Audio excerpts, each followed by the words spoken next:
Bueno, pues reitero el agradecimiento a los organizadores de este evento que nos permite esta retroalimentación entre Italia y México. Es un gusto tenerles aquí y pues por la premura del tiempo vamos a dar continuidad a la mesa de este momento, que es la de pueblos indígenas. Le doy un saludo y una bienvenida al doctor Mauro Massa, quien es profesor asociado de Derecho Público Comparado en la Facultad de Derecho en la Universidad de Bérgamo. Bienvenido, doctor. Adelante. Tenemos solamente, 10 minutos cada uno. Cada vez se nos 10 minutos. Más corto. Gracias. Voy a hablar en italiano. Agradezco a los organizadores del Instituto de Investigación Jurídicas, la delegación italiana, especialmente el profesor Ferrari. Mi tema toca los pueblos indígenas y se trata, pues, como lo dije, de un argumento importante, relevante en el sistema constitucional mexicano desde el punto de vista histórico y también desde el punto de vista de los últimos desarrollos de la normatividad. También la consistencia numérica de los que pertenecen a los pueblos de las comunidades indígenas de México es relevante. El 15% de la población, según datos de una asociación danesa, International Board Group for Indigenous Affairs, de junio de 2017, menciona este porcentaje. Claro, hay muchos aspectos de normatividad constitucional a partir de la repartición de las competencias entre nivel federal y estatal de los Estados miembros, que ve una atribución de muchas cuestiones relevantes respecto a las tierras, el agua, las reformas agrarias, todos con aspectos que ciertamente tocan la problemática indígena a nivel federal. Después hay que recordar también que México ratificó en 1990 un importante convenio con Organización Mundial del Trabajo, Organización OIT, Organización Internacional del Trabajo, en 1969, que es la única que tiene un efecto vinculante con Organización Internacional en materia de pueblos indígenas. Y por otra parte, ratificó también y firmó una declaración de Naciones Unidas sobre derechos de pueblos indígenas 2007, que es un instrumento que tiene cierta importancia en el plano internacional. Desde el punto de vista comparativo, el caso mexicano tiene particular interés, por lo menos por dos aspectos. Porque habla ampliamente la Constitución, de las leyes, hablan de la autonomía, de la autodeterminación de los derechos, de la autodeterminación, del autogobierno de los pueblos indígenas, pero también, por otra parte, se difunde y habla de los derechos de los pueblos indígenas que tiene que ver con la tierra, los recursos naturales, un aspecto que ya fue mencionado también en relación anterior, y sobre los derechos fundamentales.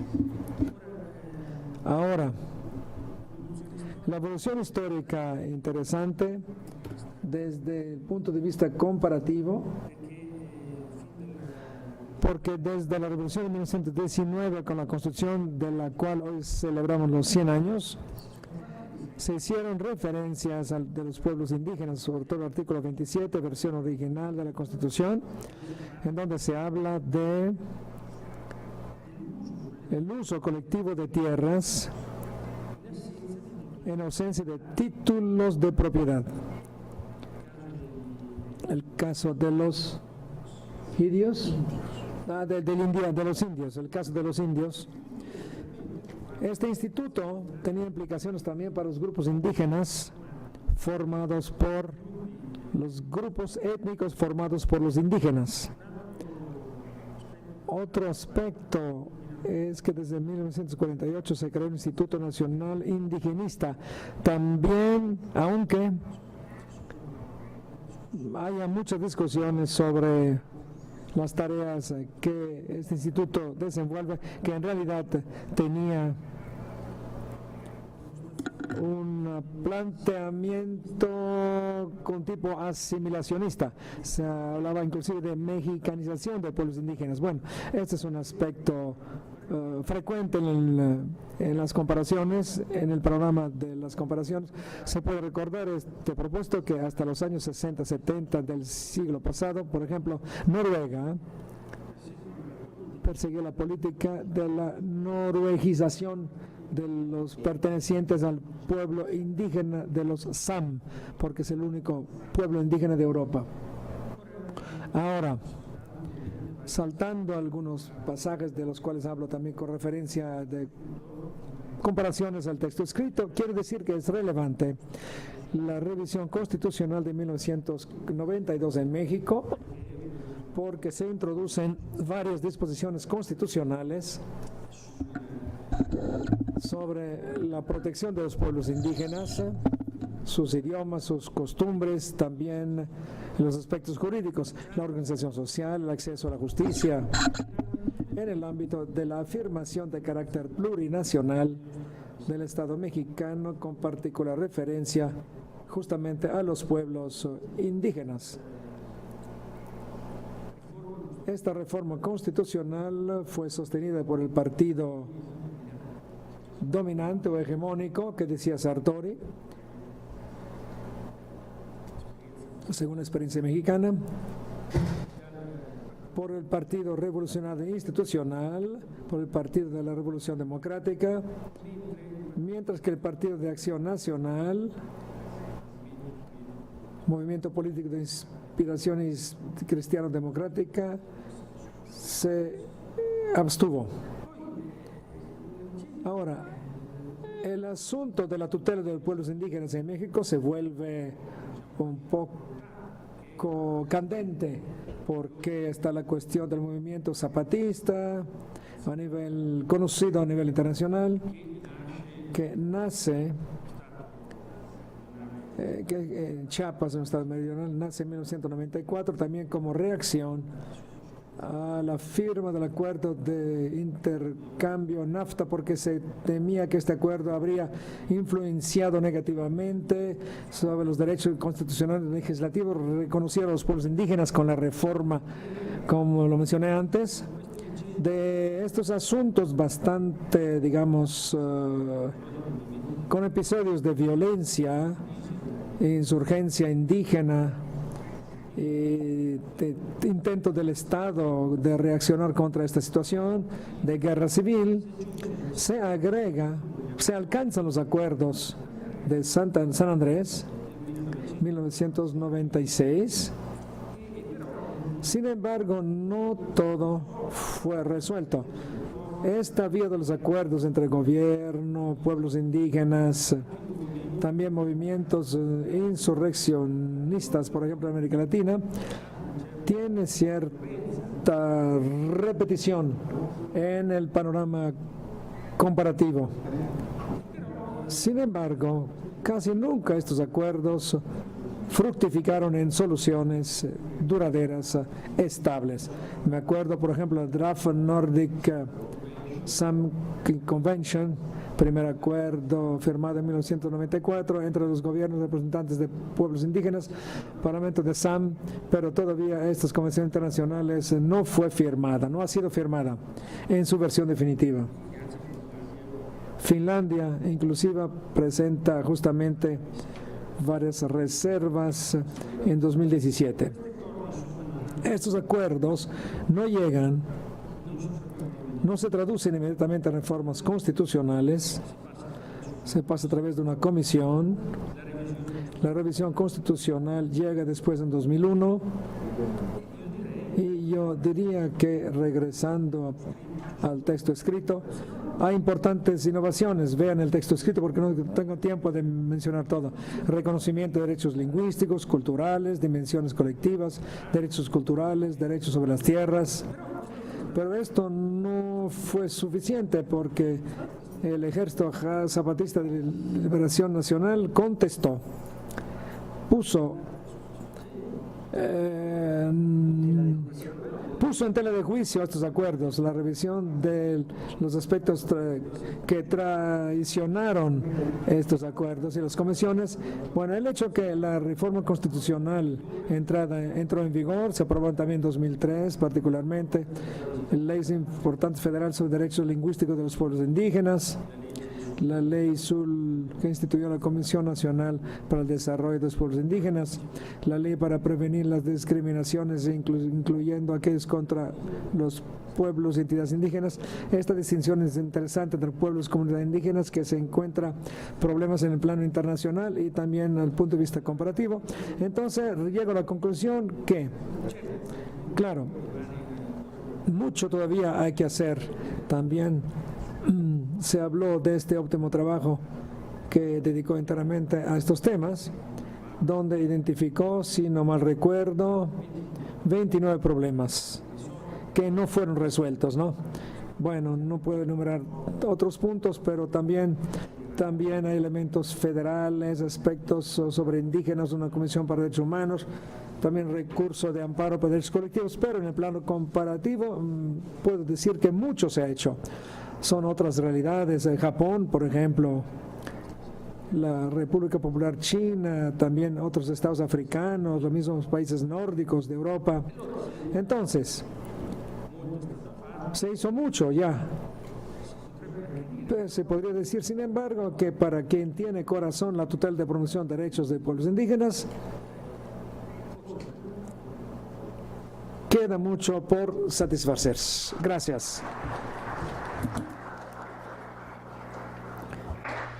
Agradecemos mucho al profesor Maza, quien ha hecho una recopilación en un tiempo récord, prácticamente de todo el desarrollo histórico y el reconocimiento de derechos que se ha dado en México, y también algunas pinceladas desde el derecho comparado para los pueblos indígenas, lo cual me ha dejado sorprendida porque es una labor titánica en tan poquito tiempo llevarnos por este paseo, y lo agradecemos muchísimo.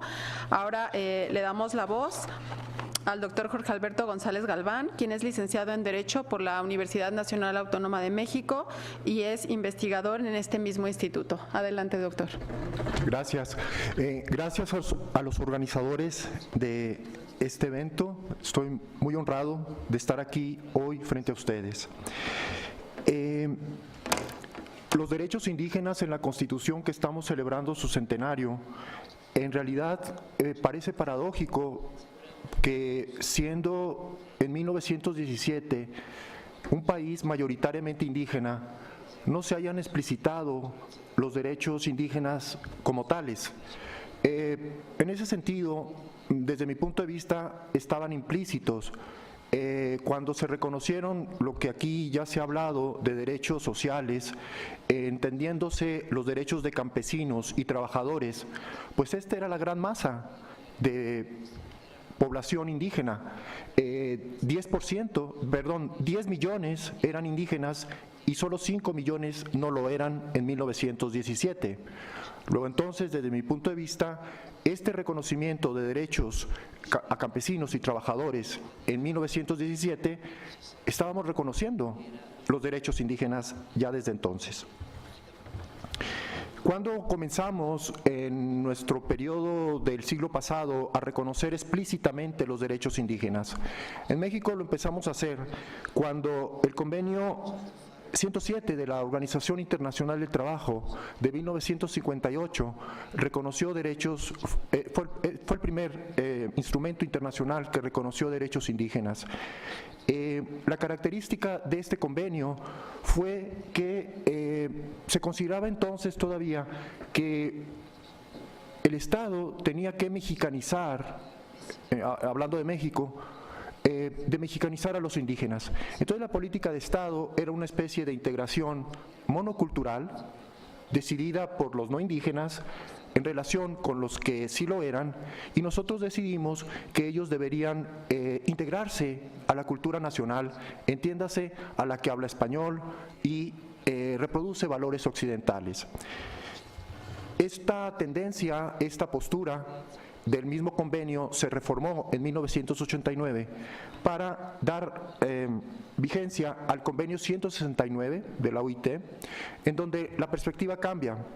ya no es la integración monoculturalista, decidida sin consenso con los pueblos indígenas, sino que ahora es el respeto a todas las diferencias culturales. Entiéndase pues que ahora nos sentimos orgullosos de estas diferencias culturales donde la cultura mayoritaria mestiza es una más entre las 68 culturas indígenas del país que ahora tenemos. En este sentido, después de aprobar el convenio en México 169, cambiando esta perspectiva en relación con los derechos indígenas, no hay que olvidar la coyuntura del descubrimiento de América de 1992, en donde el Estado decide explicitar en la Constitución, reformando el artículo 4, para reconocer que somos una nación pluricultural sustentada originalmente en la existencia de los pueblos indígenas. Esto, repito, fue coyuntural por el 5º centenario, no se reglamentó este artículo, pero al menos es un precedente para considerar que hasta 1992, entonces, explícitamente, la Constitución reconoce los derechos indígenas y no reglamentó, decía yo, y no sé si lo hubiera hecho y hubiera evitado el surgimiento del Ejército Zapatista de Liberación Nacional en 1994. El caso que a raíz del levantamiento armado de los indígenas de Chiapas, el Estado empieza a reglamentar más ampliamente el tema de los derechos indígenas hasta llegar a la reforma al artículo 2 de la Constitución, que es el que actualmente nos rige.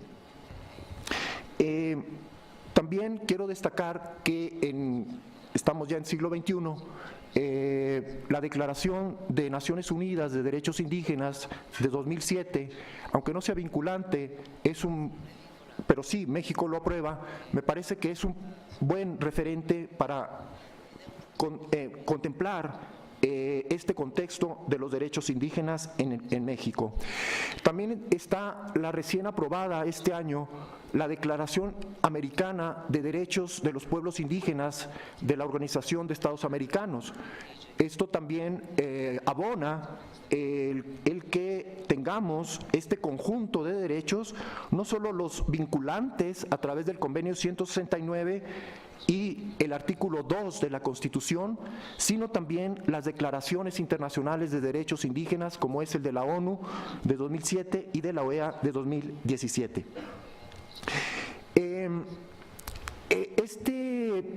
Este nuevo sujeto de derechos, así yo lo plantearía, explícitamente dicho, llamado pueblos indígenas, en el contexto de los derechos humanos en general y en el contexto del derecho tal como se debe concebir en el siglo XXI, a mí me parece que hay una revolución conceptual en materia jurídica. ¿Por qué? Porque el derecho, al menos al reconocer que los pueblos indígenas tienen sistemas jurídicos propios, estamos reconociendo que su vigencia y vinculación para ser aplicados en nuestro sistema jurídico interno no solamente es derecho vigente aquel que se deriva de los congresos de manera escrita, sino también la que deriva de las asambleas en los pueblos indígenas y que es no escrita. Son consuetudinarios y son vinculantes. Tenemos un reto, un desafío enorme como país, como proyecto de país, de nación, el que en la formación del abogado del siglo XXI, cuando se explique el derecho, se reconozca no solamente la existencia de normas impresas, sino también de normas no impresas, normas consuetudinarias de los 68 pueblos indígenas de México. Entonces yo hablaría aquí, en este sentido, que una característica del derecho, al menos en México, por esto que acabo de decir, es de un derecho intercultural. El impacto también está en el otro gran elemento de lo que tradicionalmente se considera el Estado, no solo el derecho, sino también la sociedad. La sociedad es pluricultural. también. El artículo 2 reconoce eso que ya se decía en el cuarto constitucional en 1992, fue lo único que se rescató, que la nación mexicana es pluricultural, sustentada en la existencia de sus pueblos indígenas. Este origen, obviamente, nos lleva a considerar que no solamente deben ser respetados los derechos de cualquier cultura diferente establecida en el país, entiéndase indígenas y la mayoritaria mestiza, sino la afrodescendiente, por ejemplo, y obviamente la de los extranjeros que residen en México. Este mosaico cultural abarca todos ellos y esto es, me parece, un proyecto de nación pluricultural a construir. El otro concepto que yo también destacaría es la noción de lo que se debe entender ahora, al menos conceptualmente, por Estado de Derecho. Cuando en el siglo XIX se reconocieron derechos individuales, se habló de la existencia del Estado liberal de derecho. Cuando se reconocen en el siglo pasado los derechos sociales, se empezó a hablar del Estado social de derecho. A mí me parece, no solamente con el reconocimiento de las diferencias culturales, sustentadas sobre todo en la existencia de pueblos indígenas, estamos reconociendo que va más allá esta diversidad cultural. ¿Por qué? Porque estamos en un proyecto, yo diría mundial, pero en particular de país, en donde sujetos de derechos llamados niños, por ejemplo, es reciente. Antes eran objetos de tutela los niños, y ahora son sujetos de derechos. Las mujeres, los jóvenes, los adultos mayores, las personas con capacidades diferentes. Todo este conjunto de nuevos sujetos de derechos nos hace ver que la diversidad cultural nos está haciendo ver que estamos en un nuevo concepto de Estado, liberal, social y pluricultural de derecho. Yo creo que esta coexistencia no implica que el Estado deba abandonar sus obligaciones para garantizar derechos individuales, sociales y de diversidad cultural. Es un compromiso. Un verdadero Estado de Derecho no tiene por qué excusarse diciendo no tenemos dinero, no hay presupuesto. Eso es una irresponsabilidad. Esa omisión, me parece a mí, no garantiza estos compromisos que ya están establecidos en las normas y que un Estado de Derecho debe cumplir. Terminando con ello, repito, agradezco la invitación y que la única manera, y con eso cierro mi ponencia, es que esta diversidad de derechos frente a un Estado omiso, solo a través del diálogo entre todos los componentes de un Estado, hará que estos derechos se puedan aplicar como debe ser. Muchas gracias.